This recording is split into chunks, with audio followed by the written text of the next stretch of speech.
Ladies and gentlemen. So all okay?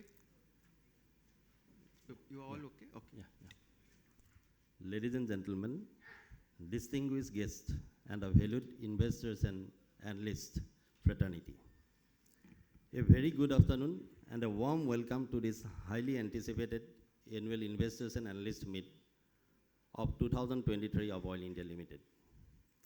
I would like to extend my heartfelt gratitude to each one of you for joining us today. We understand that your time is valuable and we greatly appreciate your presence here. It's indeed an immense pleasure for us today as we gather here to discuss our company's performance, progress, achievements, and future endeavors. Your presence here reflects your commitment to our shared vision and the trust you have placed in our company. At the outset, I am happy to announce that today we have with us the members of the Board of Directors of the company, led by our Chairman and Managing Director, Dr. Ranjit Rath, our Resident Chief Executive, and other senior executives of the company.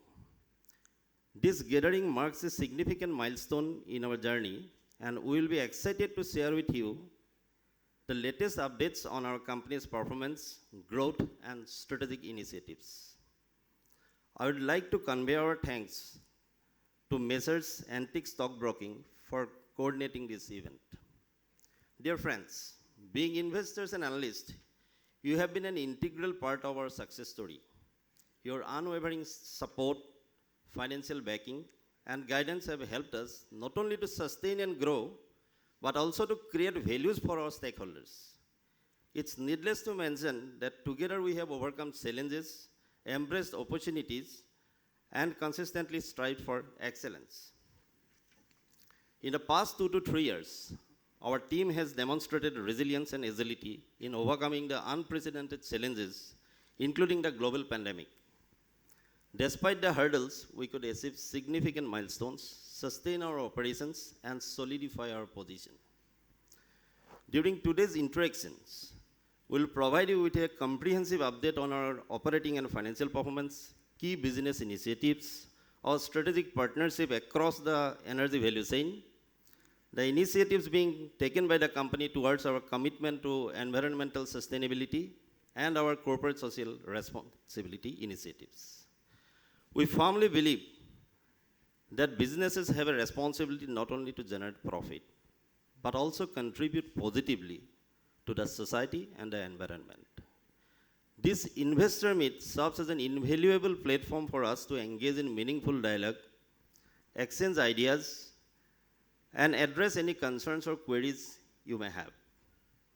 We value your insights, feedback, and perspectives as they contribute to our continuous improvement and long-term success. Once again, I express my deepest gratitude for your presence and continued support. With this, now I request Professor Ravisundar Muthukrishnan from Antique Stockbroking for his welcome address to the audience. Thank you very much.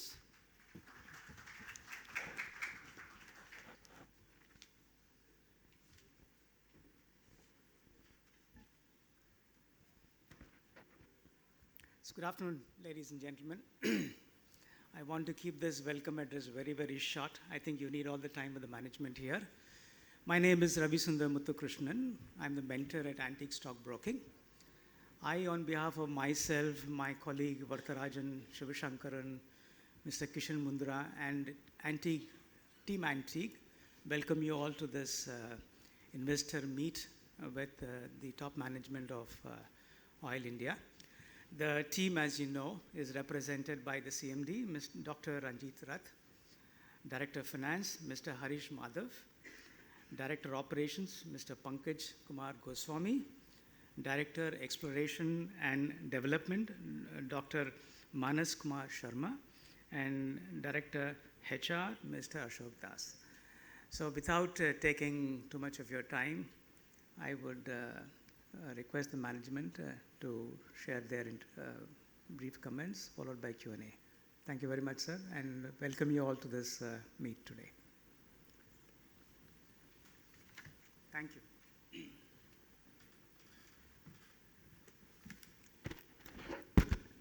Thank you, Professor Muthukrishnan, for your address. I now request our Chairman and Managing Director, Dr. Ranjit Rath sir, to kindly give his inaugural address to the audience.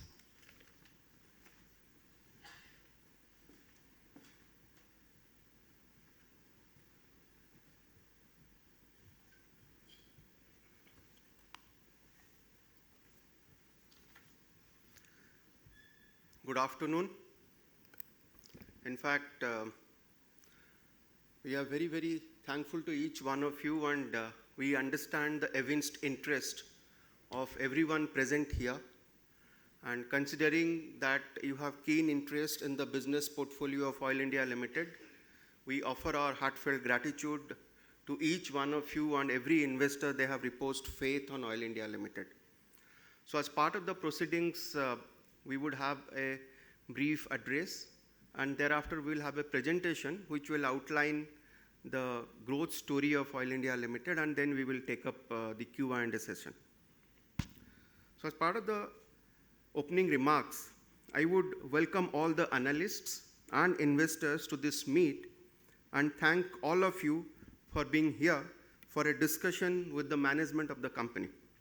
While most of you are fully aware about our company, our areas of operation, the policy environment concerning the upstream oil sector in the country, adding to what you already know would help us in communicating the message about the company's recent achievements and growth story. As you all know, it was formed in 1959 as a joint venture company between Burma Oil Company and the Government of India.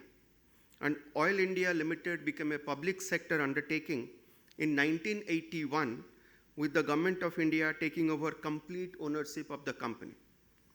The company has been performing its mandate as a national oil company over the last 6 decades, with an IPO in 2009, OFS in 2013, and few subsequent share transfers to CPSEs through ETF.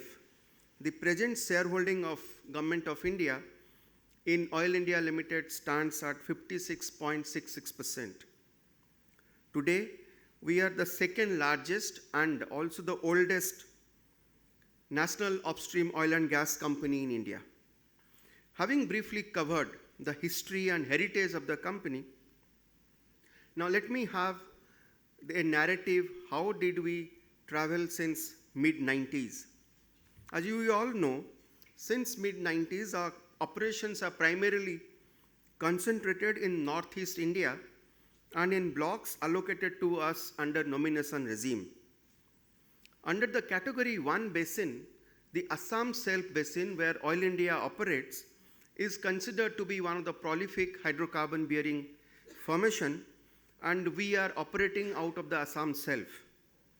And we, since then, have not only harnessed our expertise in the E&P sector in Assam or upper part of Assam, we have also now extended our portfolio across the country. As we all know, we have operating blocks in Rajasthan.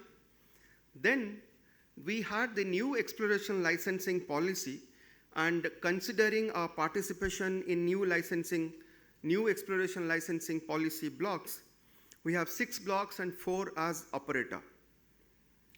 2016-2017 witnessed a very path-breaking reform which enabled the Government of India through its process to choose the exploration acreages under open acreage licensing policy. Under OALP, so far we have acquired 29 blocks as operator, and presently in totality we are operating in 68 upstream acreages, including 27 nomination blocks and 3 discovered small fields spread in different geographies across the country. The presentation would actually cover the entire spread. We also have, under the Overseas Oil Equity Initiative, 10 such projects in 7 countries. As part of 29 blocks, today we have a total acreage of about 53,000 square kilometers, for which we have already completed the seismic data acquisition And as we all know, as part of the upstream activity, after the seismic data acquisition is done, we undertake processing interpretation to identify prospective locations for which next stage of exploratory drilling happens. Our present crude oil production comes mostly from our fields in northeast India, and majority of natural gas production also comes from this area. About 10% of our natural gas production is contributed by producing areas in Rajasthan as well. In spite of the fact that most of our fields are old and matured, and let me share with you all that the Naharkatia field, which was post-independence first oil discovery, happened in 1953, and the Moran field, which was discovered in 1956, are still producing. And that is where Oil India Limited takes credit in operating those mature fields. In fact, we have been able to contain the decline of the pressure and improve our crude oil and natural gas production through successful improved oil recovery or enhanced oil recovery techniques. The year just concluded, 31st March 2023, witnessed about 5.48% of crude oil production in terms of percentage growth to 3.18 million metric ton. And the company has also achieved highest ever natural gas production of 3.18 BCM in the year 2022-23, increase of 4.43% over last year. During the last year, the company has also added one more discovery to its kitty, which is known as Sesabil area in Assam Self-Basin, which is producing currently 83 cubic meters per day of oil. Besides crude oil and natural gas production, we also operate, as you all know, 1,157 kilometers of crude oil pipeline, which is primarily supplying crude oil of ONGC and Oil India fields to all the northeast refineries. And we also supply product of Numaligarh through a 600 kilometer pipeline to the Siliguri marketing terminal, from which it goes to the mainland or India. And as we speak, the product pipeline is under capacity expansion to be able to evacuate the enhanced product portfolio that is foreseen, possibly because of the Numaligarh refinery expansion project. The current year, 2022-23, witnessed the highest ever PAT for Oil India Limited. On a standalone basis, the number stands at 6,810 crore, which is 75% higher than the last year's PAT. The turnover also witnessed a significant growth, and which stands at 23,272 crore, which is also the highest ever. The turnover during last year was 14,530 crores. As we all know, the company has three main operating segments: crude oil, natural gas, and pipeline transportation of crude oil and petroleum products. All these segments have shown excellent results during the recently concluded annual results declared for financial year 2022-23.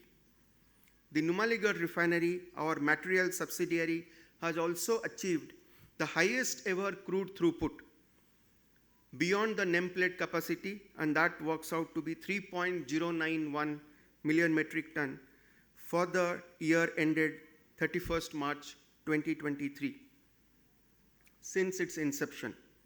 And the gross refinery margin reported as $19.86 per barrel for the year 22-23.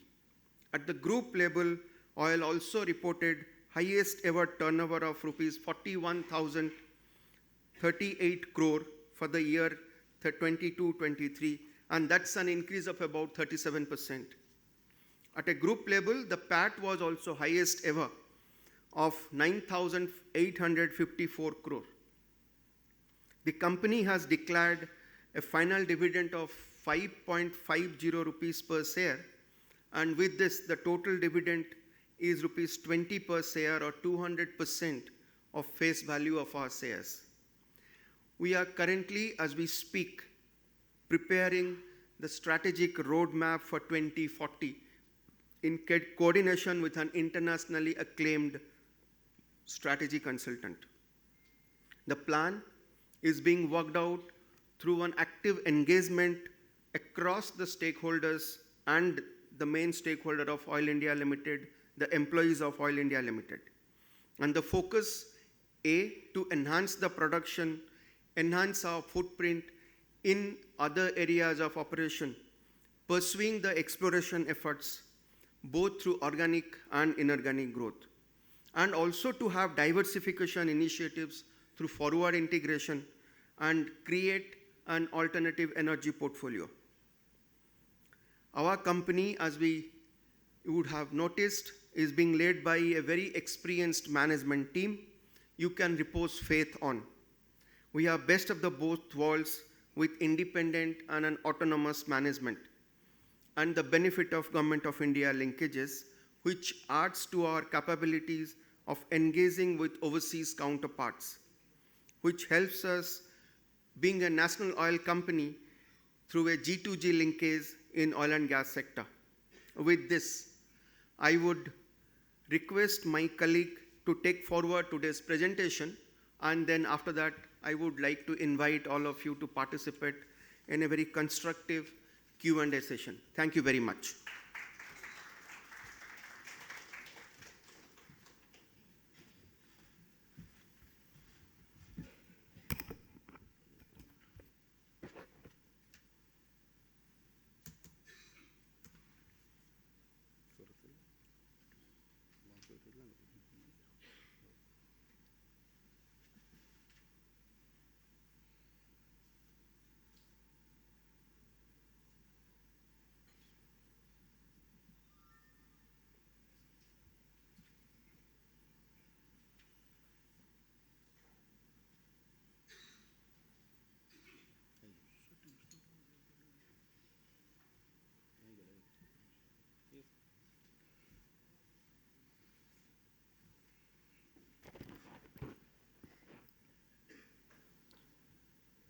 Dear friends from the investors and analyst fraternity, Chairman sir, board members of Oil on the Dais, Professor sir from Antique, senior colleagues from Oil India Limited, ladies and gentlemen, a very good afternoon to you all. And at the very outset, I would like to convey our special thanks to the investors and analyst friends for sparing their time today afternoon and really encouraging the oil team. We are very thankful for that and thankful for your active participation and presence. In today's presentation, we are trying to give a company overview, the oil's strategic strengths, an overview on oil's assets, the company's operating and financial performance, performance of oil's material subsidiary Numaligarh Refinery, our growth plans, and we'd also like to highlight the ESG initiatives taken by oil. Starting with our journey so far for last 64 years, we are a very old company. We feel proud of that. Oil was formed in 1959, and in 1981, Oil India Limited got nationalized. We got, for our consistent performance and growth, the coveted Navaratna status in 2010. In continuing with his growth strive and the opportunities available, oil started to look for increasing its footsteps into the overseas field, and also under its diversification initiatives, we entered into the renewable energy space. In 2012, we commissioned the first renewable energy plant in wind energy plant and solar energy plant in Rajasthan. We got international first credit rating from Moody's and Fitch Ratings in 2014. The company published its initial public offer, the IPO, in 2009, which was a resounding success. As a major acquisition for the overseas front, Oil India acquired in 2014 its 4% stake in Rovuma block in Mozambique. Then in 2016, we acquired with an investment of around $1 billion in two prolific assets in Russia, Vankorneft and TAS. Both the assets are dividend-paying assets. Oil, under its diversification strategy, has entered into the CGD business in 2018, participating with HPCL and forming HP Oil, which was engaged in two business areas. And currently, Oil India is having partnership associated through the different JVs and working in 7 business areas, geographical areas for CGD. A major integration move was initiated in 2021, and Oil acquired major stake in Numaligarh refinery. With this acquisition, Oil is holding 69.63% in Numaligarh refinery, being its material subsidiary. And with this acquisition, the company has become a truly integrated energy company. Our continuous strive in the alternate energy space also was with a focused approach. The company was first in the country to capitalize a pilot green hydrogen plant. A brief introduction of the management team of Oil. Our management team is led by Dr. Ranjit Raj Sir, Chairman and Managing Director. Sir took over the charge in August 2022, an alumni of IIT Mumbai and IIT Kharagpur. Sir is having a prolific geoscientist with wide experience in strategy formulation, business development, upstream asset management, application of geoscience and exploration geology.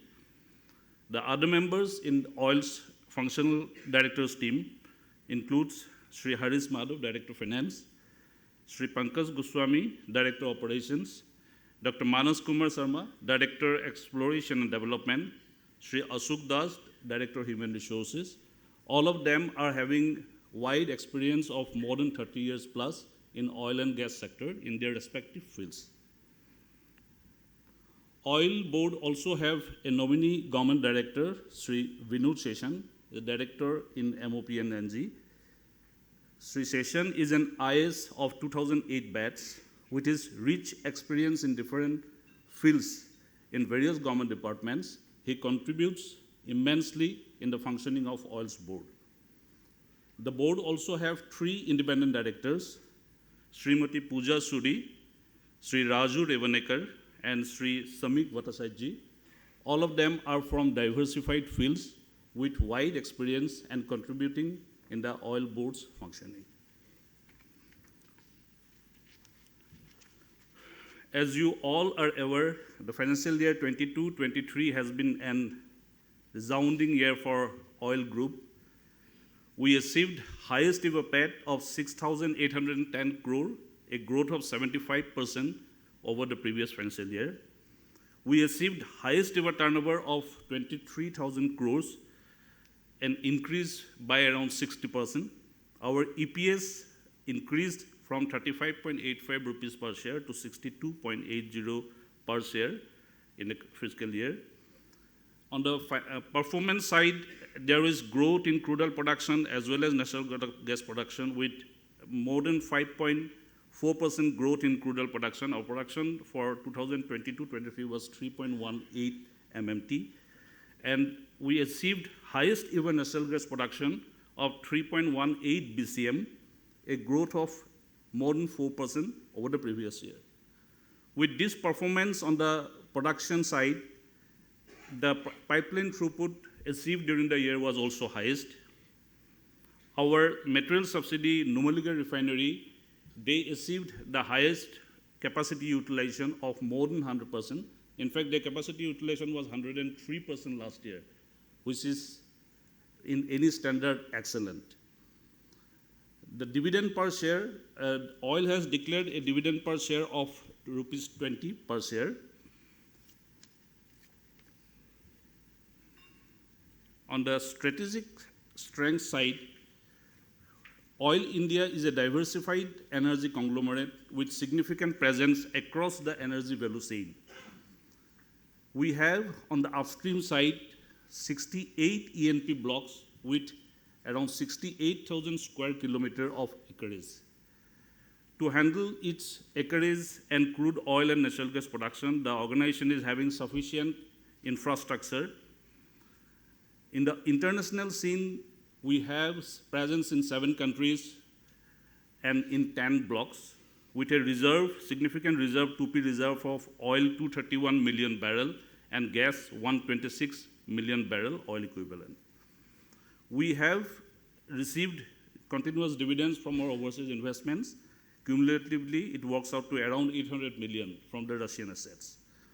On the transportation side, we have our own infrastructure of over 1,000 kilometer crude pipeline spreading from Assam up to Barauni with facilities for both forward pumping as well as reverse pumping and with a capacity of around 6 million metric ton. We also have pipeline facilities to evacuate products from Numaligarh refinery, around 660 kilometer of product pipeline with a capacity of 1.72 million metric ton. This pipeline capacity is currently under expansion to meet the additional requirement that will be coming from capitalization of the expansion project of Numaligarh refinery. So the capacity expansion is up to 5.5 MMTPA for this product pipeline. Oil also has presence in natural gas transportation, having 49% stake in Duliajan-Numaligarh pipeline, which helps in evacuation oil's gas to Numaligarh refinery, and also is having 40% stake at the group level in Indradhanush Gas Grid Limited, which is formed for connecting the northeastern states to the country's gas hub. In the downstream side, as we have already highlighted, we have our refineries, Numaligarh refinery, which has 69.63% stake, and oil also have 5% stake in Indian Oil. On the petrochemical side, with the diversification initiatives by the company, we have got 20% stake in BCPL in Assam, Brahmaputra Cracker Polymers Limited, and we have got 48.79% stake in Assam Petrochemicals Limited. In the CGD front, currently oil is having presence in 7 geographical areas with 50% stake in HP Oil, with 26% stake in PBGPL, and with 49% stake in Assam AGCL Oil JVC. HP Oil is operating in 2 GAs, PBGPL in another 2 GAs, and AGCL Oil JVC will be taking care of 3 geographical areas, which oil owned, the consortium owned under the 11 CGD bid. In the renewable space, we have a total capacity of 188 megawatt with 174 wind energy in Rajasthan, Gujarat, and Madhya Pradesh, and another 14 megawatt in Rajasthan. As we have already mentioned, oil is the first in the country to commission a pilot plant for green energy production, green hydrogen production at its pipeline facility in Jorhat, Assam. Oil has sufficient infrastructure to cater to the need of the E&P operations of the organization. We have got our own in-house as well as chartered hired facilities to cater to the need of seismic surveys, drilling, wireline logging, field development, field reservoir, IOR, EOR, as well as transportation requirements. This slide will show you our presence across the energy value chain in the industry. We have got 69.63% stake in Numaligarh refinery. This refinery is having 3 million metric ton capacity at present, and is undergoing expansion up to 9 million metric ton. Also, a pipeline is being constructed, 1640 kilometer pipeline, which will cater to the additional crude requirements of the refinery. The total project cost being 28,000 crores. Numaligarh refinery is also undergoing another project for production of ethanol, 2G ethanol, via ABRPL with a project cost of 4,000 crore, basically for production of ethanol from bamboo. Another 360 KTPA polypropylene plant is envisaged with a project cost of around 7,000 crore. The refinery has recently commissioned a pipeline from India to Bangladesh. It is called India-Bangladesh Friendship Pipeline, and this pipeline will definitely help Numaligarh in capturing its product and marketing, will help for product and marketing of the refinery. In the petrochemical space, oil has, as a group, has 20% stake in BCPL. BCPL is operating since 2016, having its petrochemical complex at Lepetkata, and also 48.79% stake in Assam Petrochemicals Limited, that's in Upper Assam district in Namrup, Assam. Assam Petrochemicals Limited has recently commissioned in April 2023 500 TPT methanol plant, and the project is under stabilization at this moment. In the gas transportation and CGD front, we have 40% stake along with NRL in IGGL, Indradhanush Gas Grid Limited. Indradhanush Gas Grid Limited is being given the responsibility of constructing pipeline connectivity with all the Northeast state capitals, which will, under the government's hydrocarbon vision for Northeast 2030, will connect Northeast capitals to the gas hub of the country. The other partners in Indradhanush gas grids are ONGC, GAIL, and IOCL. We also have 49% stake in Duliajan Numaligarh Pipeline Limited. Other two CGD initiatives from oil side with 26% stake in PBGPL, which is having a CGD network in 2 geographical areas in Assam, and HP Oil with 50% holding by oil and 50% by HP Oil, by HPCL, which is operating in Maharashtra and Haryana. Oil has a strong credit rating with highest domestic rating of long-term AAA stable and short-term A1 plus by both CRISIL and CareEdge. And we also have international rating from Moody's and Fitch, both investment grade ratings, and which is at par with the sovereign rating of the country. Oil's 56.66% holding is by Government of India and raised by institutional investors and public. An overview on the domestic assets, the acreage of the company. As our chairman sir was telling, we have got 63,000 square kilometer of areas with 63 blocks which are operating, and also another 5 non-operating blocks with around 5,000 square kilometers. This is spread across the country with, of course, most concentration on the northeastern side of the country, where we have got a prolific presence. We'd like to highlight here that the blocks that we have received under OALP, out of that, 72% of the blocks are in category 1 basin, which represents that commercial operations are already in place in these basins. Our presence in overseas assets, we have got presence in 7 countries, 10 projects, and out of that, with a total acreage of 44,300 square kilometer. Few highlights of the major 3 assets. In Russia, we have got, in 2016, we acquired TYNG TAS Urea and Vankorneft with an investment of 393 million for TAS and 598 million for Vankorneft. The cumulative dividend that the company has received from TAS as on date is 389 million, so it's almost 100% of the original investment. And for Vankorneft, we have received a cumulative dividend of 424 million, which stands out to around 70% of the total investment. Oil also have 4% stake in Area 1 Rovuma, Mozambique, which was acquired in 2014 with an investment of, the cumulative investment is 1450 million as on date. The project is currently under force majeure since April 2021 for law and order situation in the country.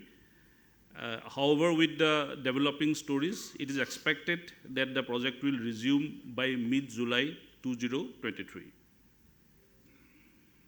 A glimpse of operational and financial performance of the company. Oil has been a driver of exploration in India. This slide, you can see that we have a cumulative 2D LKM, line kilometer, of around 500 in the year 2013-14. And from that, by 2023, we have increased to 20,526, an increase of almost 40 times. For 3D, similarly, 745 was the number for 2013-14, and which has increased to 7,240 in financial year 22-23, an increase of almost 10 times. Similarly, on the drilling front, combined development and exploratory wells, our numbers in 2013-14 was 35, and this has increased to 417 in financial year 22-23, an increase of almost 12 times. So with this aggressive exploration and drilling initiatives, the company has been able to achieve a resource base of almost 500 million barrel of crude oil and 870 million barrel oil equivalent of natural gas in the 2P reserve category.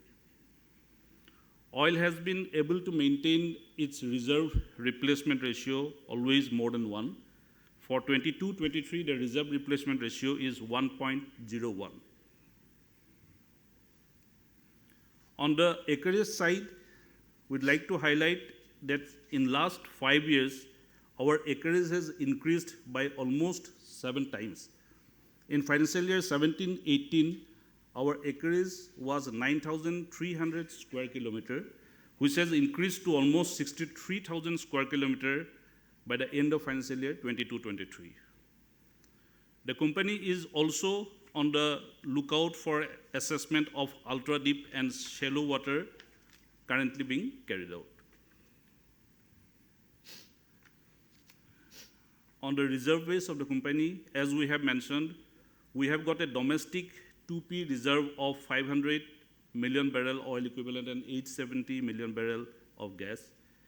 With combined domestic and overseas, the oil reserve is 732 million barrel oil equivalent and 1,004 million barrel oil equivalent of natural gas. On the 2P reserve type, our percentage of reserve represents natural gas 63% and crude oil 37%. A glimpse of the financial performance of the company for the last 3 years. We'd like to highlight here that oil's crude oil production in financial year 2021 was 2.96, which has increased to 3.18 in financial year 22-23, a growth of almost 7%. And on the gas front, in 2021, it was 2.64 BCM, which has increased to 3.18 BCM, an increase of around 20%. Similarly, there has been consistent performance by Numaligarh refinery also, with current year's throughput being at 3.09 MMT. With this increased production both on the crude oil and on the natural gas side, the company has been able to receive highest ever pipeline throughput of 8.19 MMT in previous financial year. At a consolidated level, our total income is 41,758 crore and profit after tax is 9,854 crore. Net worth of the company is almost 40,000 at the group level with an EPS of 80 per share. On the price realization front, last financial year has been really good with the gross realization increasing up to $95.47 per barrel. But due to the levy of special additional excise duty, the net realization remained almost at the same level with the previous financial year. However, on the natural gas front, you can see that for financial year 21-22, our average realization was 2.35, which has increased to 7.34 in financial year 22-23. The government has come up with a new natural gas policy in April last year, and under that policy, there has been fixed slab for natural gas price with the minimum price at $4 per MMBTU and the maximum at a slab of 6.5, which is linked to 10% of the Indian basket price and with a provision for increase in future. So this definitely stabilizes the gas pricing scenario and is an encouragement to the E&P sector. On the financial performance side, our revenue has increased in the financial year 22-23 up to almost 25,000 crores. Profit after tax, 6,810 crores. EBITDA, there has been increased from 7,266 to 11,000 crores, and EBITDA margin also has marginally increased to 45%. And with this, the earning per share has increased from 35.85 rupees per share to 62.80 rupees per share. With this improved performance both on the financial side as well as on the operating side, the company has paid increased dividend to the extent of around 600 crores, with the current year dividend declaration being 2,169 crores, a 20 rupees per share dividend, against 1,545 crores last year. The net worth of the company has increased to 31,600 crores, and book value has also significantly increased to 316.9 rupees per share. On the debt front, Oil India is having a healthy leverage. At the standalone basis, our debt is 11,000 crores as on 31st March 2023. And at the group level, our debt is around 80,000 crores. There is additional debt at Numaligarh refinery to the tune of around 3,000 crores, plus we have got a 500 million debt at Numaligarh at Singapore level. So that works out to around 18,000 crores at the consolidated level. There has been improvement in the debt equity percentage. At the 31st March, debt equity ratio works out to around 35%. We have been able to liquidate our loan, the entire domestic loan that we have taken for NRL acquisition. Outstanding last year was 1,500 crores, and that was completely repaid in 22-23.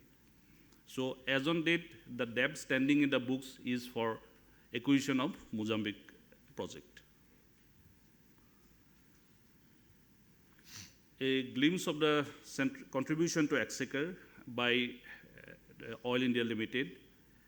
Total contribution for financial year 22-23 in under central Exchequer is 7,856 crores, and under state Exchequer is 4,478 crores.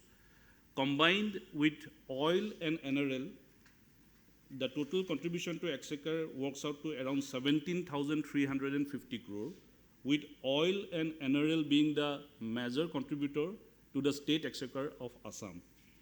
Both oil and NRL contributes around 5,000 crores to the state Exchequer. Few performance highlights of our material subsidiary Numaligarh Refinery. Numaligarh Refinery currently is having a capacity of 3 million metric ton. Oil's stake is 69.63%.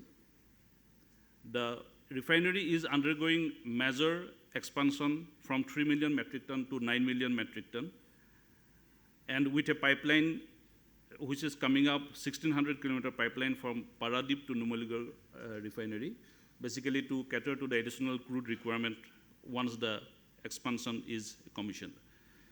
Also, the refinery is taking a project for ethanol production, the biorefinery for 2G ethanol production, and another polypropylene unit with 360 KTPA is envisaged. The refinery, as we have already mentioned, has commissioned a India-Bangladesh product pipeline in March 2023. For the financial year 22-23, the refinery's crude throughput is 3.8 0.091 million metric ton, which is 103% of its capacity. Its distillate yield works out to 87.69%. Income from operations, 29,785 crores. EBITDA, 5,319 crores. PAT, 3,703 crores. And a very healthy gross refining margin of $19.86 per barrel. Oil India's growth plan. We'd like to categorize the growth plan under upstream, midstream, downstream, and in the alternate energy space. Under the upstream segment, the company has Mission 4+, with which the company envisages to increase its crude oil production to 4 MMTPA and natural gas production to 5 BCM per annum. The company is already aggressively into the OLP regime for drilling.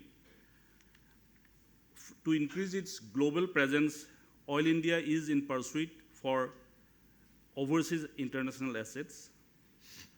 The company is having strong trust on enhancement of its gas portfolio, considering Government of India's strategy in this regard, and also a enhanced portfolio increase from a single asset to a multi-asset pan-India presence.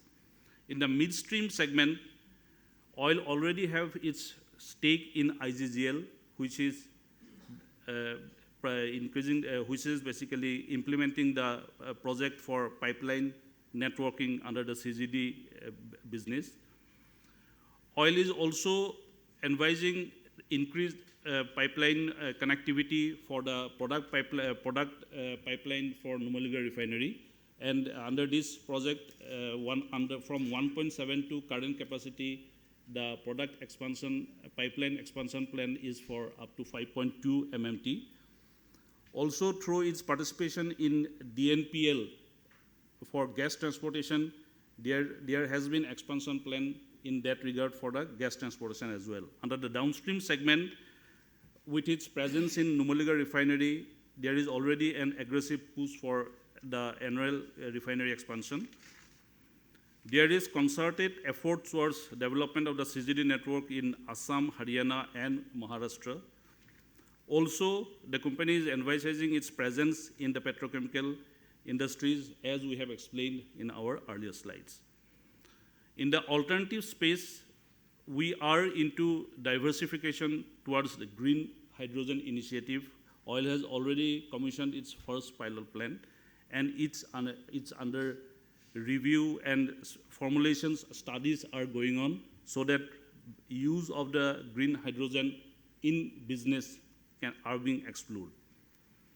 The company is also looking into opportunities in CBG and additional bioethanol plant, focus on all renewable energy resources, including geothermal, coal gasification, and also participation in EV revolution for Indian mobility. Regarding the Mission 4+, which is the primary growth plan for the company under the upstream segment, the company has an elaborate plan and is also in the lookout for collaboration with international oil companies. It's looking for production enhancement contracts and technology sharing models with international companies. There is the well drilling plan is 77 number of wells to be drilled in 23-24 and 76 numbers of wells to be drilled in 24-25. Oil India is also acquiring technologies for extended reach and deep drilling for Eocene plays. Under the Mission 4+, the company has identified 5 fields, and aggressive drilling plans are being formulated in all these 5 fields. The company is, as you are aware, is mainly operating in Assam area, and it's a maturing asset. So with its adoption of advanced technologies and IOR and EOR initiatives, oil has been able to maintain a sustained production and not only sustaining its production, but also increasing the production from the asset. Oil has been a pioneer in different EOR initiatives, and we'd like to highlight few of the initiatives like low salinity water injection, polymer flooding, hydrofracture initiatives, cyclical steam simulation for heavy oil field in Rajasthan. With all these initiatives, the company is looking for achieving by the end of financial year 23-24 a crude oil production of 3.4 million metric ton and gas production of 3,330 SCM. To support this growth plan, we have got a large capex outlay. The actual capex incurred for financial year 22-23 is 5,500 crores, and the BE for budgeted estimate for 23-24 works out to 4,900 crores. At the consolidated level, both oil and NRL combined, our capex for 22-23 is 12,400 crores, and for 23-24 is 14,000 crores. Oil is well positioned for its planned investments and to achieve its goal for growth. It has got a strong cash and margin fundamentals with a very strong EBITDA and strong operating cash flows. The consolidated cash flows for the company for financial year 21-22 was 9,310 crores, and for 22-23 is 11,000 crore plus. Its refinery, Numaligarh refinery, is having a consistently healthy refinery margin, and oil also enjoys the benefit of a very competitive cost structure. On the borrowing side, we have entirely repaid the 6,300 crores loan that we have taken for NRL acquisition.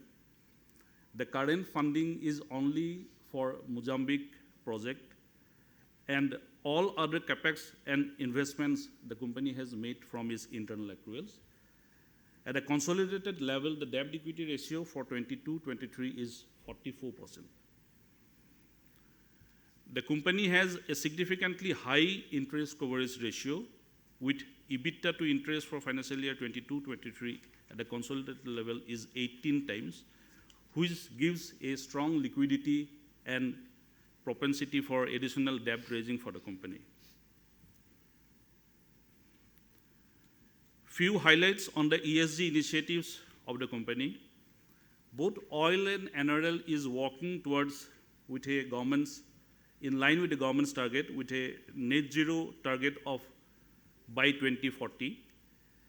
The initiatives taken by oil on the environmental risks and mitigating measures includes towards carbon transition, physical climate risk, water management, pollution and waste management, as well as maintenance of natural capital.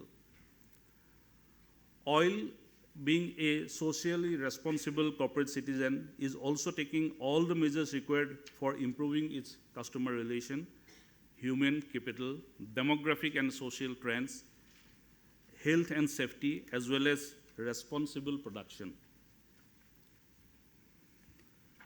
Oil is known for its CSR initiatives.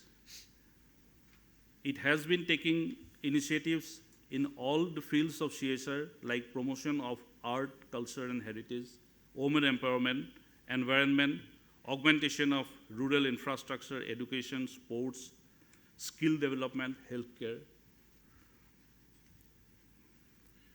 To summarize, we'd like to say that Oil India Limited is the second largest public sector E&P company with a very strong credit matrix, having its presence of over 6 decades with E&P expertise, having a steady and sustained output growth with strong financials, and with the aggressive exploration and drilling activities, and with a focused on the Category 1 basins that has been allotted to the company under the OLP regime, and also for acquisition of discovered and additional producing assets in overseas fronts, along with diversification initiatives across the energy value chain. We'd like to share contact person's details for the investors' contacts. For institutional investors, analysts, Sri S. Maharana, Chief General Manager FNA, and for retail investors, Sri A.K. Sahu, Company Secretary. Their emails are also presented. Thank you.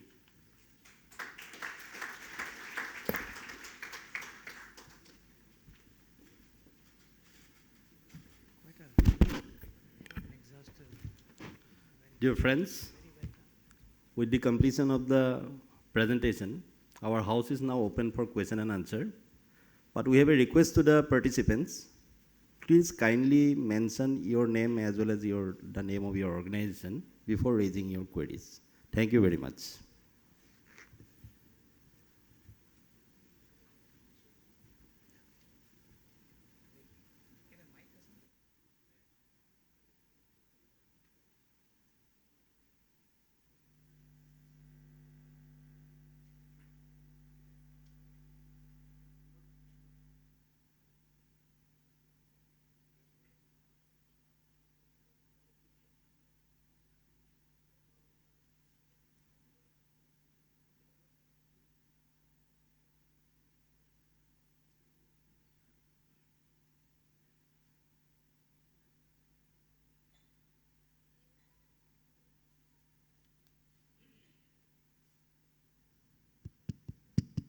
Yeah, hello. Thank you very much for the exhaustive presentation.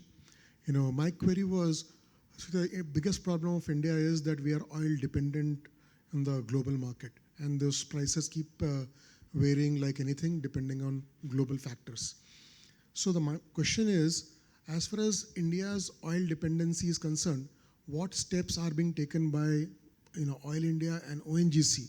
And if you can share the capex plan for the next few years, and how much is going towards downstream and upstream, because being a diversified in all kinds of areas, like there are numerous gas pipelines and city gas distribution is a good initiative, but finally our focus should be on oil exploration and making India less dependent on the world as far as oil or crude is concerned. Thank you very much.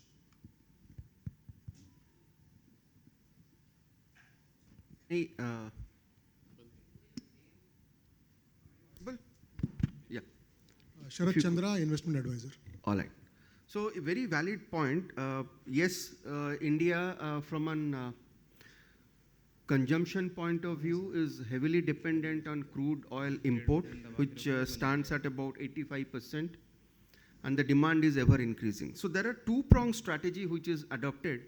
One is to enhance the exploration efforts, and also from a consumption point of view, how do you displace through the blending mechanism. So broadly, one is like we are evaluating the possibility of 2G ethanol being blended in petrol. Methanol is being planned to be blended in diesel, so that the mobility component of the consumption is addressed. Similarly, to generate, to use EV to have solar or renewable energy. Now, that's the consumption part. From a supply side, there are 2-3 things which is happening. One is to ensure overseas equity. Second is to create strategic petroleum reserves so that you meet your interim requirements. And third, and which is very important, and Oil India is actually pursuing sincerely all its effort, is the exploration front. So both production from the existing fields, so that the domestic production would increase. That's through improved oil recovery and enhanced oil recovery. That's one piece. And further upstream is the exploration. Now, if you would see the presentation, the current portfolio from an exploration acreage is hovering around 60,000 square kilometers. And the hydrocarbon value chain, as all of you would appreciate, starts with the upstream segment, where we do seismic, acquisition, processing, and interpretation. So as we speak, the open acreage licensing policy reform has been actually a boon, where we have chosen the areas which are prospective. And you would all have also taken note that majority of our OLP blocks, about 76%, falls under the category 1 basin, which is the most prolific and where commercial discovery has happened. So having taken note of that, we have 60,000 square kilometer of OLP area acreage under exploration. Seismic API, both 2D and 3D, is mostly done. We have also identified prospective locations, and as we speak, we have couple of blocks in Upper Assam, north bank of Brahmaputra, under exploration. We have couple of blocks, 5 of them, 15,000 square kilometer in Mahanadi Basin. We have about 13 to 14,000 square kilometer in the Bikaner-Nagaur Basin in the western flank of the country. All, as we speak, we have also identified prospective locations, and in Mahanadi Basin and in the upper reaches of Assam, OLP drilling campaign has already initiated. This besides, Oil India has also taken a leap of faith in having offshore acreages. So we have 2 blocks, Andaman Nicobar Basin East and Andaman Nicobar Basin West, where we are also, having done seismic, we have identified prospective locations, and we are actually in the process of going to the market to seek drilling service providers. This is category 2 basin. Simultaneously, we have also picked up one category 3 basin in Kerala Konkan, which is also another offshore asset for which the seismic is done, and we have identified one prospective location, and we are going to do the drilling exploration there. So that's the kind of portfolio where concerted thrust is on exploration, because our objective is to maintain the reservoir replacement ratio always above 1. So we are intending to enhance our production and also adding new resources or new reserves, to be very specific, to the pool, so that the RRR ratio is always 1. I think that suffices. Thank you. Good evening, sir. This is here. Sir, Probal from ICICI Securities. Can we just pass on the mic to this gentleman? He has been the person who has raised hand. That's okay? All right. Okay, please continue. As long as he is fine, we are okay. Thank you, sir. For a couple of questions. With respect to the 4 million ton oil and the 5 BCM gas target, I apologize if I have missed this, but what kind of a timeline have we put internally to achieve this, number one? Yeah, go ahead. Yeah, the second question was with respect to the NRL expansion. If you can refresh us, please, with the timelines. Now with the additional petrochemical expansion or the petrochemical plant along with the biofuel plants, all of these combined, what kind of timelines are we looking at in terms of commissioning? And the third question was with respect to the pilot hydrogen plant. I don't know if it is possible, but can you just share some economics in terms of our initial results with respect to the costs per kg that we are actually able to achieve? What sort of economics are we seeing with our pilot project and the test results that we have done? Those are the 3 questions, sir. Thank you. Is it working now? Okay, all right. Okay, so first of all, very good questions in terms of timelines. We are looking at under Mission 4. We all understand that this production of Mission 4, 4 million ton of crude oil and 5 BCM of natural gas, would primarily come from the main producing areas of Oil India Limited. And we have picked up a couple of EOR activities in terms of hydrofracture, in terms of low salinity water injection, in terms of CO2 injection also. And we are looking at actually 24-25 as a target. I would actually also highlight that while we intend to meet the 4 million ton, the EOR is also being aggressively supported or supplemented by workover efforts to counter the current decline. And effort is also on to have more discoveries in the main producing area. That's regarding the Mission 4 Plus. As far as Numaligarh refinery is concerned, there are 3 components to it. One is the cross-country pipeline from Paradip to Numaligarh, 1640 kilometers. The target completion days is December 2024. And the Numaligarh refinery expansion plan from 3 million to 9 million ton is also coinciding it with December 2024. The 2G ethanol plant, which is under construction right now, our every effort is there to complete it by December 2023, because significant component of physical progress has already happened. As far as the pilot hydrogen is concerned, I will be very glad to share with you that it has been an R&D effort which is based on 500 kilowatt of solar photovoltaic source where electricity is generated. We have got a 10 kg per shift, 30 kg per day possibility and R&D effort with about 5 crore rupees. Now, it will not be prudent to calculate per kg cost out of it because it is not an industrial scale. But just to share with you, the current National Green Hydrogen Mission has actually opened up the vista.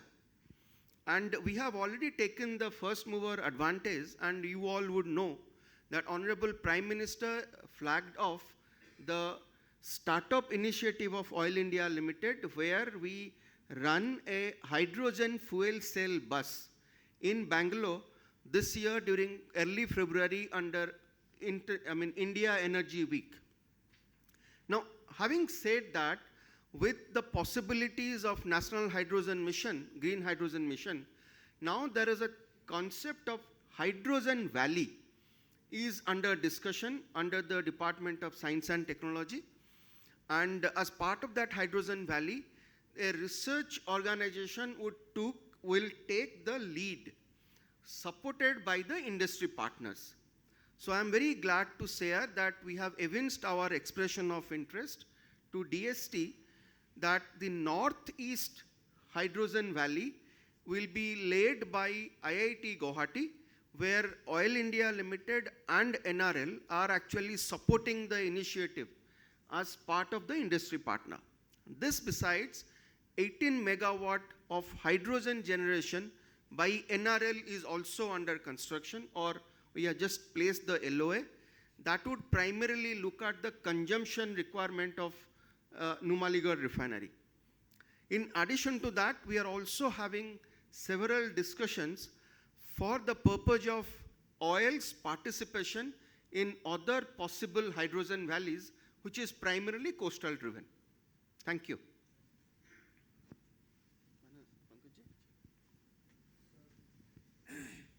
Yes, please. Sir, Ramesh Bhojwani from Mehta and Vakil. First and foremost, it is a great delight that you are an alumni of IIT Mumbai.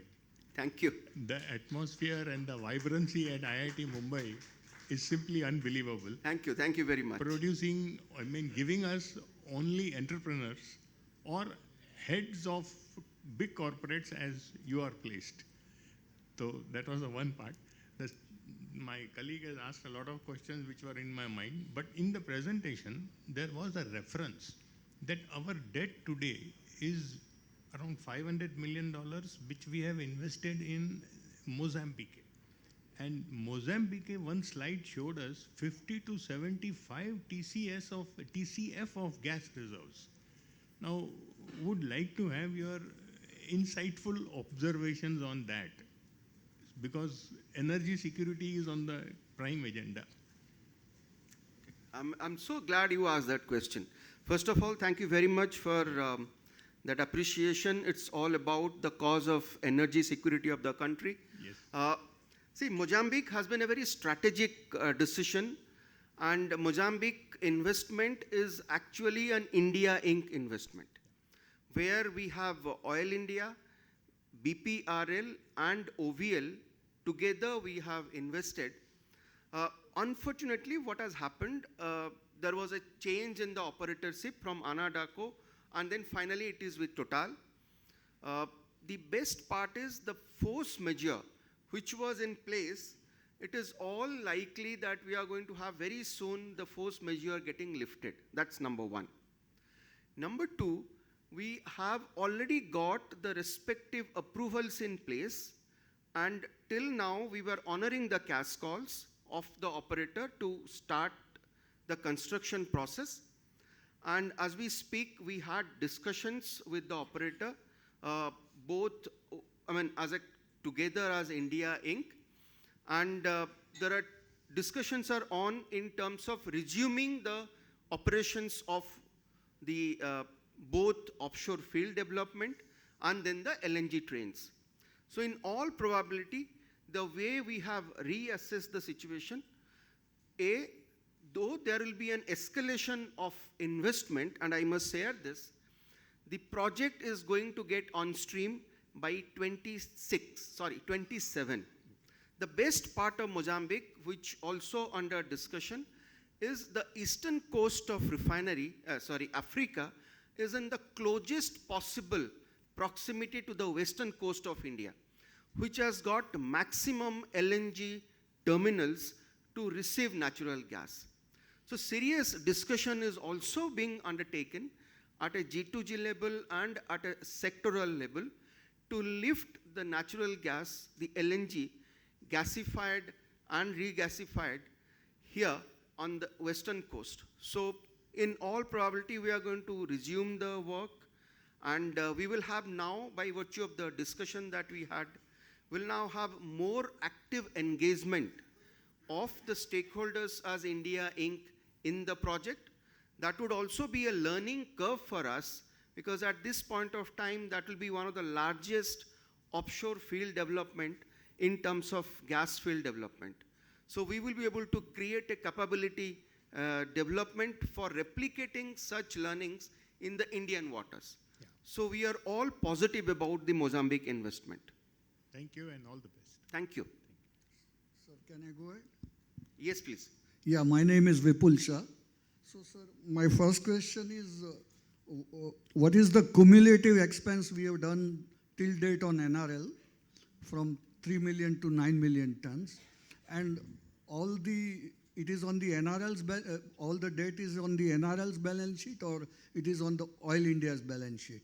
And Okay. what is the coupon rate for the debt which we have incurred? Okay, I would request DFC Haris Madhavji to take this question. About the first question of the total investment made so far, as on 31st March 2023, total investment is about 8,000 to 8,500 crore. That is the cash investment which has happened, and the commitments are about 16,000 crore. Contract commitments have been completed. The second question was whether the debt is on Oil India's book or it is entirely on NRL's book. The debt will be entirely on NRL's book. There is no corporate guarantee even given by the Oil India Limited. It's completely standalone NRL books. And as far as the interest rates are concerned, I think these are all commercial transactions which even possibly we, being the owner of the company, we don't have very, very detailed information about those rates, and we will not like to share those rates. So what will be the peak debt for NRL? Peak debt for NRL will be about 18,900 crore total. 18,000. Yes. And marketing rights for expansion, 3 million to 9 ton, will be with BPCL only? Okay, let me take that question. This is Numaligarh refinery gives us an advantageous position, which is very well aligned to the Look East policy. So as you would have noticed, the India-Bangladesh friendship pipeline is on. There is an active discussion is going on with the Bangladesh government in terms of our supply of diesel and any additional product. That's about Bangladesh. We are also looking at further growth in the consumption in Northeast.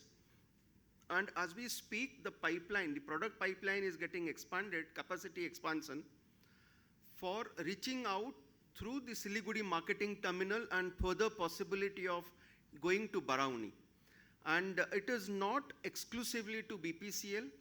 all the three oil marketing companies will have, and as we speak, discussions are underway to have marketing rights for NRL product, because I would actually agree with you, from 3 to 9, we have already started working for it. So once the refinery is in place, by then we have a structure where all the three oil marketing companies will have access to the products, and NRL will also contribute under the Look East policy. And sir, lastly, will there be any equity contribution towards Mozambique in next few years? See, it's like this. Since the project was under force majeure, the operator is in negotiation with all the large contractors, EPC contractors, and in case there is a component or a cost escalation, the process of approval will be there. And with the current approvals we have enough to honor the cash calls till 2024. So the project will kickstart once the force majeure is lifted, and which is very likely, very soon rather. And once we arrive at a revised cost estimate, a firm number at that, we will possibly need to enhance our composition or our equity contribution, but we will have more clarity on that as we speak, maybe Q3 or Q4. Means, can you quantify, sir? No, not right now. Okay, not now. We don't have that number because operator is working on it right now. Okay, sir. Thank you. Yeah, good afternoon, sir. This is Sabri Hazarika from MK Global. So I have got 3 questions. The first one is relating to the GST on royalty on crude oil and natural gas. I think ONGC has taken a write-off in their books. You also have got around 2,500 or 3,000 crore of contingent liabilities regarding this. So post this ONGC's write-off, what is your assessment? And you being from the mining sector, how do you think the other mining companies are placed in this entire issue? That's the first question. Second question is on NRL. So I think the rights issues are happening for NRL. So your stake has already gone up to, I think, 75%. So is there any risk of, like, not risk, I mean, is there any chance of your stake actually going up with Assam government not like participating in the rights issue, or do you think you'll maintain 69.6%? And also, how the valuation is being done for this rights issue pricing? That is the second question. And the third question is on net zero. So is it a firm target or it is a tentative target, and whether it includes scope 1 plus scope 2 both, or it's just general? Yeah. Okay, let me take the last question first. It is for scope 1 and scope 2, and it is a firm target, 2040. And it is actually at a group level where both Oil India and NRL team is working together under the ESG mandate. As far as the NRL stake is concerned, no such discussion right now there for any dilution of any other stakeholders' equity or enhancing oil's equity. And as far as the GST on royalty, see, it's a subject which is under judicial review, and we have submitted our petition on that. And I would request Director Finance to further give his views on it.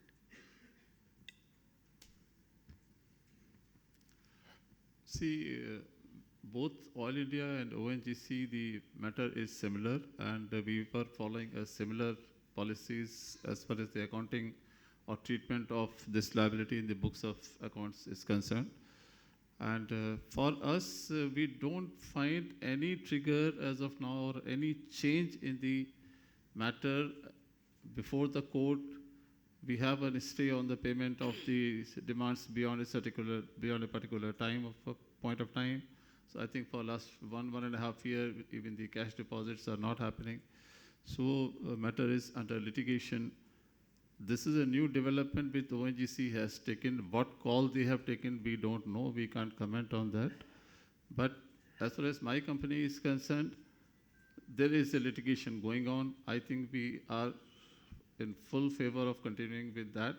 But this is a new development now. We'll have to take further basically interaction with our legal counsels who are dealing with this case in the Guwahati High Court and the Rajasthan High Court.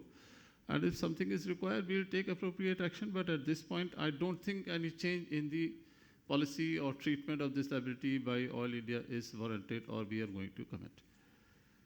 Right. So just a follow-up. So the Guwahati High Court basically put a stay on this entire thing. I think the last order came out in November 2021. Since then, has there been any hearing or has there been any updates from the High Court side? I know No. a Supreme Court bench is also looking into that, but... There's no the hearing on the merits in the case so far. Okay, and are you expecting something soon, or it would be taken up by Supreme Court only? No, the matter is pending in the Guwahati High Court, so it will be taken up by the High Court only. Okay. Okay, sir. Thank you so much and all the best. Thank you and good evening. My name is S. Ramesh. I'm from Nirmal Equities. So, in Numaligarh refinery, is it possible to share what is the extent of the reduction of special additional excise duty in your gross refining margins? Because the delta we have seen in FY23 for Numaligarh seems to be much less than for the other refiners. So, if you can shed some light on that, it would be great. See, I don't think it will be possible for us to give you that number, how much is the impact of the special additional excise duty on the refining margins. The reason is this additional excise duty or the windfall tax, it has been factored into the refinery transfer prices. And that particular thing, refinery transfer prices realized on the products, it goes into the GRM calculation. So going beyond those calculations, beyond the refinery transfer prices, it's not possible right now. Sure. So now if you go back to the discussion on Mozambique gas, I know there could be some escalation, so we may not have the final project cost. So what is the current cost estimate for that entire project for the upstream as well as the LNG? And and in terms of the heads of agreement, the sales agreements, is there any formed agreement for placing the LNG and placing the gas from the gas development project? Can you get some details on the contracts? See, it's like this. The people who are going to place this order, that discussion is just initiating. Because Total, as an operator, identifies or acknowledges that it is India Inc., which is an investor in that particular project. And considering the fact that Total itself is having a terminal in the western coast, and we have Petronet LNG, we have GAIL, Dhabol. So the discussions are actually now just fructifying or about to kind of get to that particular stage where Oil India is not involved. So therefore, this is at an operator level, because all those discussions will happen actually at the operator level, not Oil India's involvement. So as and when that matures, probably all of us will come to know about it. Okay, my final question is, if you're looking at the capex you're undertaking in NRL, the polypropylene project and 2G ethanol project, what is your sense in terms of the viability of this project? Because refining, at the end of the day, there is a no hang of the fuel demand coming down globally because of the electric vehicles, and the project cost is fairly high if you look at the cost. And secondly, similarly, the 2G ethanol project, the cost seems to be very substantial, and the polypropylene project is another 7,000 crores, which pretty much everybody and his mother is putting up a polypropylene project, if you see the history. So what is the kind of IRR you're working with for these projects, and when do you expect the positive cash flows from these three projects? If you can give us some sense on the timeline. Okay, so there are two parts to it. One is the necessity of meeting the 20% ethanol blending in MS. That happens through the 2G ethanol route. And as we know that there is also a concern of food versus fuel. Now this 2G ethanol of NRL, which is under implementation right now, is from bamboo, hydrolysis of bamboo. So this was for the first time this was attempted. And in fact, to share with you, we are now looking at putting up another unit. So a pre-feasibility study as we speak is being assigned to take up another unit also. That's the kind of bamboo that is available in Northeast. And from an India story, the oil and gas is here to stay. We are going to have a transition, but this transition is over a period of time. And since the demand is increasing multiple 2.5 times, the quantum might reduce. The percentage of oil and gas in the energy mix might reduce, but the quantity terms, it is bound to increase. So in fact, as we speak, the demand for diesel and petrol is going to increase multiple times. So considering that, the 2G ethanol will have a major role to play, and we are only looking at, currently we have done 10%, and we are supposed to do 20%. Now, the moment we have this on-streaming of ethanol plant, we will definitely have market for it. One step further is we are also looking at ethanol blending in diesel. So that's also another area where Oil India is working through the subsidiary of, through its JV of Assam Petrochemical. Now that's part of the ethanol story. The petrochemical, as we speak, now standalone refineries would make more sense if we have the petrochemical derivative, because the growth trajectory of petrochemical is 35%. And in northeastern part of the country, as you would know, we have only one petrochemical unit, that is Brahmaputra Cracker and Polymer, which is primarily having naphtha feedstock and gas feedstock, which we are supplying. Both naphtha is being fed by NRL. Now, having a PFCC unit as part of the refinery expansion project, we see a lot of opportunity for petrochemicals, and that petrochemical would actually find itself as a market not only in Northeast, but again that look-east policy. So we are also looking at Bangladesh as a market. So the eastern part of the country is actually requiring more petrochemical, and therefore we see value in it. And we are very soon going to kind of announce that also. Any sense on the timeline in terms of when you will see positive cash flows from these three projects? See, once we announce that, because this is a kind of on a drawing board right now, we will have a decision, that's for sure.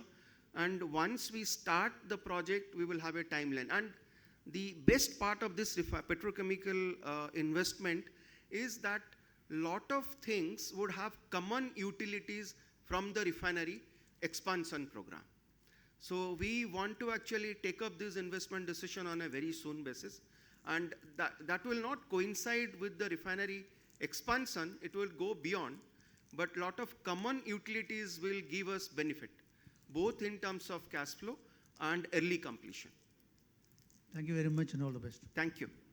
Good afternoon, sir. This is Kirtan Mehta from BOB Capital Markets. Couple of questions from my side. One, on the natural gas side, we have set a target from increasing from 3.3 BCM to 5 BCM. And we mentioned that many of this will come through IOR and EOR activities. Would it also be possible to specify the fields where we expect these increases to come through? And on the similar side, where do we see this additional consumption developing in Northeast area? That's the first question. The second question is about the exploration wells that we are targeting, 75 to 80 wells over next 2 years. Would you be able to highlight top 5 wells where we expect higher probability of addition of resources? Would you be able to highlight them? And one more question, if at all, from my side is, in terms of the cost economics for 2G ethanol, you gave us some perspective. Would it be possible to share the feasibility stage cost economics with us in terms of the cost per unit of 2G ethanol?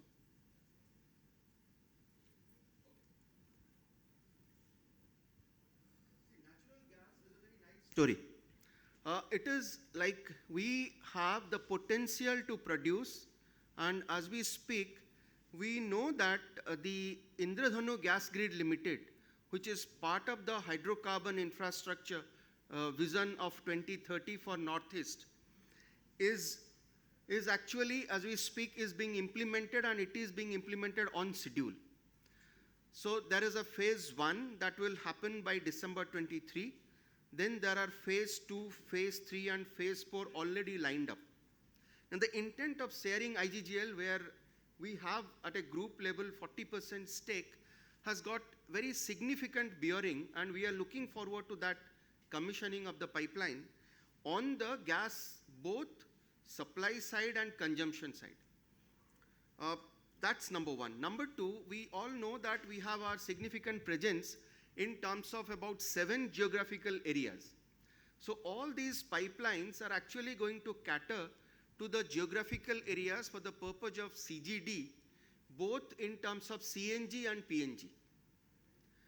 That's the second piece of demand. The third is, the moment we are going for the Numaligarh refinery expansion, currently we are supplying about 1 million standard cubic meter per day. That would go to about 2.5.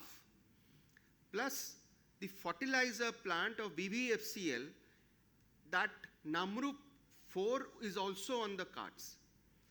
Plus, in case there is a thought process of BCPL going for expansion. So these are those consumption patterns that we are looking forward to.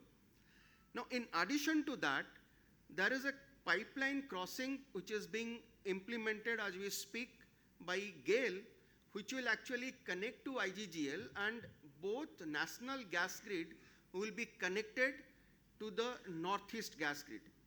So then gas availability in terms of supply and demand will not be a constraint. So that's the gas story which is evolving as we speak. As far as the exploration effort is concerned, there is a mix of exploration, there is a mix of drilling wells that is being attempted. One is the exploratory well as part of our commitment for the OALP, NELP, and as part of our effort to discover more hydrocarbon at deeper depth in the main producing area within our mining lease. So as we speak, we have planned even to have wells as deep as 6,000 meter plus. Plus, we are also looking at extended reach drilling below the Brahmaputra river, and also utilizing a single land plinth area and have multiple radial wells.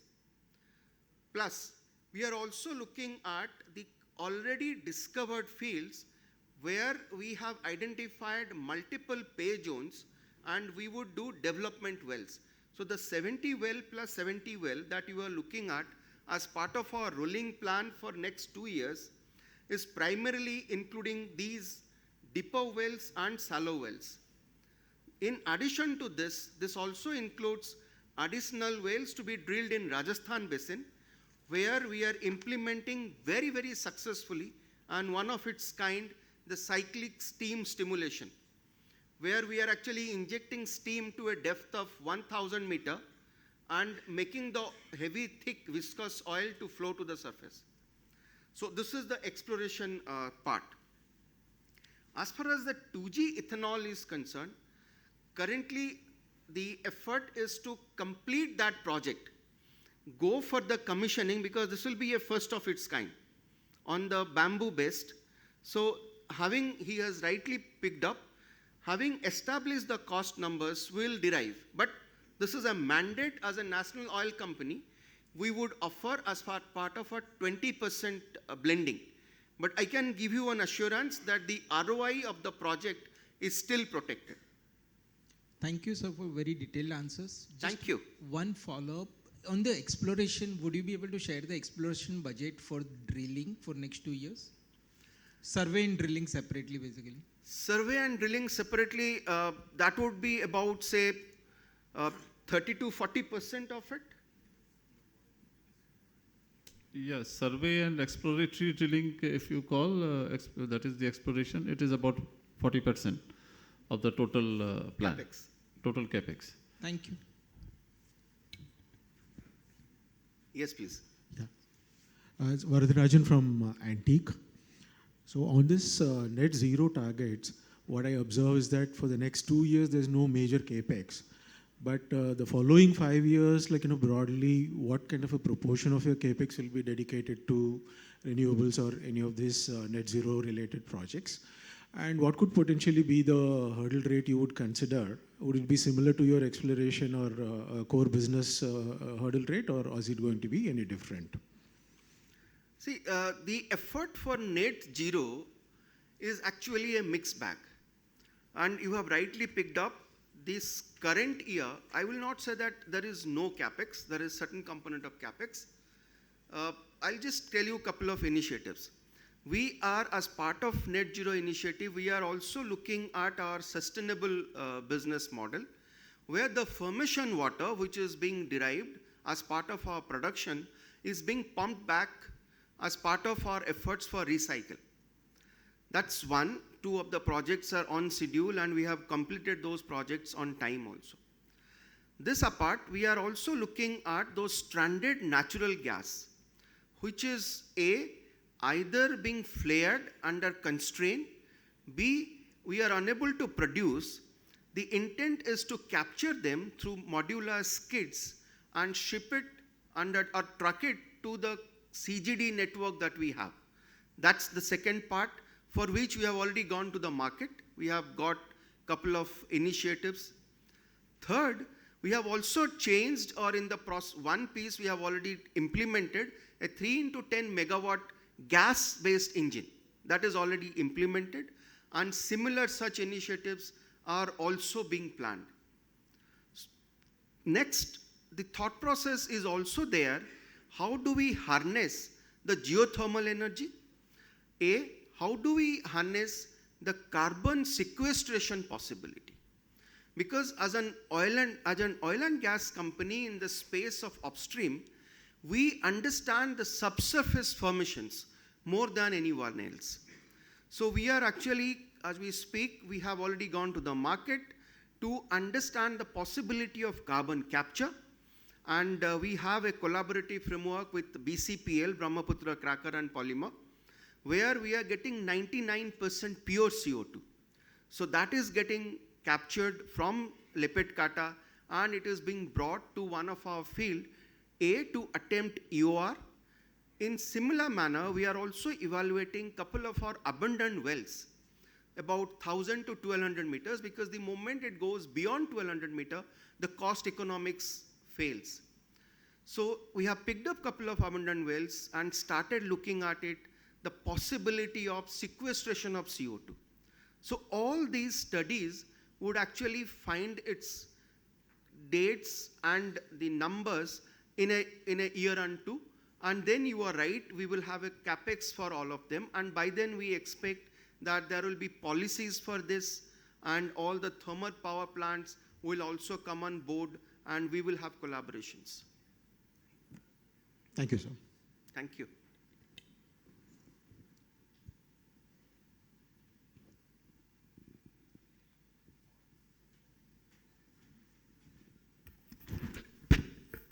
If there is no further question, we want to close the question and answer session right now. Now I request Rajiv Pandey to please come forward and give the vote of thanks.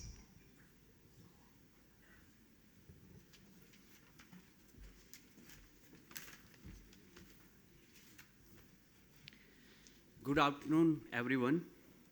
As we have now come to concluding session of the event, on behalf of Oil India Limited, I would like to extend our heartfelt gratitude to CMD sir, members of the Board of Directors of Oil India Limited, and senior officials of Oil India Limited for being present on this occasion and providing their insights and thoughts about the company's achievements.